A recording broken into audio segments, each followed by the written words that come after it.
Years now, working from when it was part of the Financial Services Authority, taking it out of the Financial Services Authority into an independent body. I run the consumer research team there, and I have a team of about 6 researchers working for me. And we do things like gap analysis, understanding people's needs in terms of financial capability. We do product development of the interventions, bringing new products to the market. And once they are up and running and embedded, we then obviously evaluate them to make them stronger and understand how impactful they are.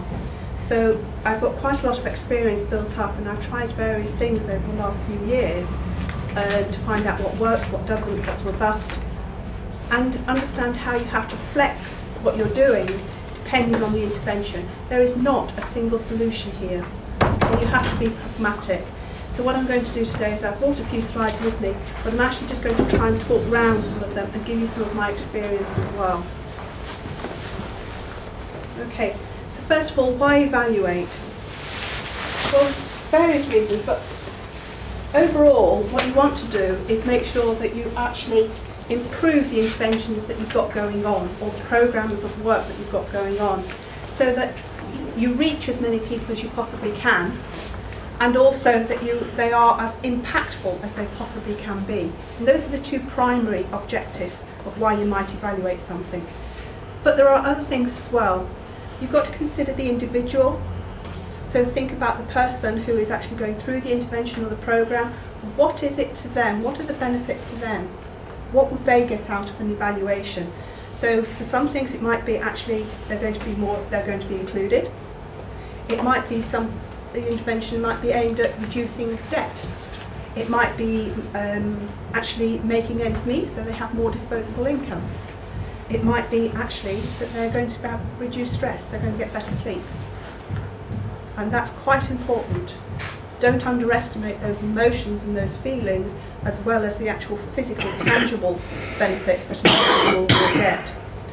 It might be that they simply have a better life because they've gone through the programme that you have. So think quite wide. Don't just think about the actual individual things that the programme is designed to give. Try and take blinkers off and think much wider than that. Somebody is obviously funding the programme, the intervention, or whatever. So they want to make sure that actually what they're doing is value for money. They want to know that they're reaching as many people as possible. They want to know that actually what is happening is actually having an impact. It may be that there's a commercial angle to it, and actually the funder is actually going to see some economic benefit. It might be that actually there's reduced defaults on mortgages. No idea what it might be, but that's just an example. So think about the funder and actually what would they get out of it. So for instance, social housing. If some people have gone through some money advice, they're no longer struggling to make ends meet, there's going to be less people with rent arrears. Try and think about actually what the funder might get out of it, as well as just the corporate social responsibility that they're probably doing.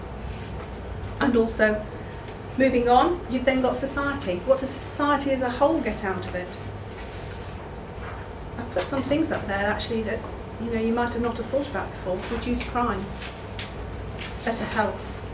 Those are benefits that the whole of society can get out of a successful intervention. Some of the work that we've done was with offenders. So we were actually helping them budget and understand money, which actually then meant that they weren't going out burgling.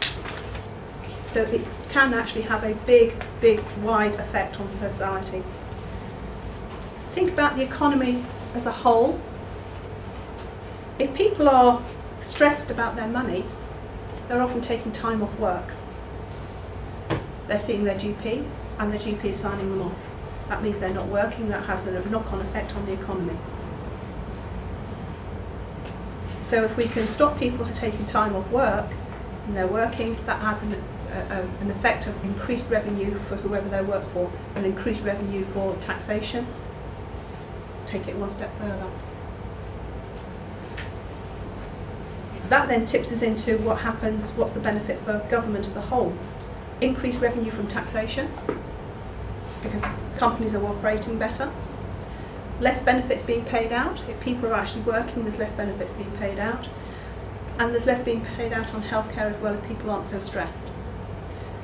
So start with the individual and then work your way out when you're thinking about your own interventions in your own programs, and think quite widely, but at the end of the day come back to the two overarching things. If I evaluate this, can I find ways of improving the reach? Can I get to more people if I understand who's doing it and who's not doing it? Can I improve what people are getting out of it? Those are the two overriding things, but also then you can step outside and think much wider.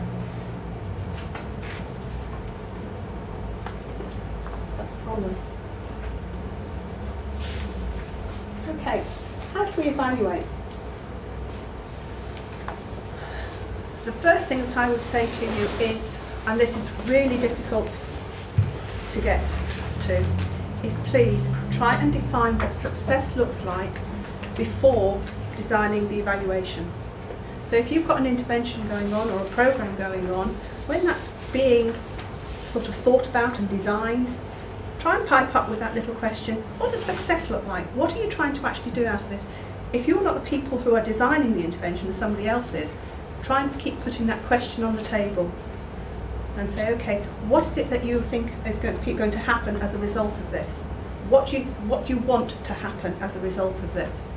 So try and get to understand what success looks like, and that's quite important because that helps you build a successful evaluation, a good evaluation. Evaluation, as I said, it's not a single answer. There are some things that you can evaluate really very robustly, and there are some things that you just can't evaluate robustly at all, and all you can do is demonstrate the effect they're having. So think about two things.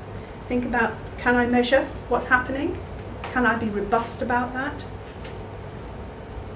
If you can what kind of quantitative data can you collect? Is it possible or not? I've got a term up there which I just want to spend some time looking at, and that's treatment of the treated. Now that's a statistical term. Normally I stay well away from jargon, but here I want to just talk for a moment about what I mean by that. If you've got people going through a program or an intervention, do they find their own way to it? Are you marketing it, or are you actually finding people and suggesting they go through it? There are different ways in which people arrive at the intervention or a program, and you need to think about that when you're actually thinking about how you measure stuff. For us, what I try and do is actually use people who have not gone through the intervention as of their own accord when I measure evaluation. So for instance, we have 3 handbooks. Parents' Guide to Money, one about redundancy, one about retirement. So just by focusing on the redundancy one, we distribute that through employers and through the job centre. But what we do is, when we evaluate it, is we go out and find people who are about to be made redundant, and we give them the book, and then we go back to them later on and understand what actions they took as a result of that book. So what I'm doing is I'm actually looking at people who are just being given that handbook. I'm not looking at people who have found their own way to it, because when you've found your own way to it and you've made a decision to do something, you are in a positive frame of mind. Therefore, the results you get by using the evaluation of people who have found their own way to your programs will be elevated. Attention all staff, attention.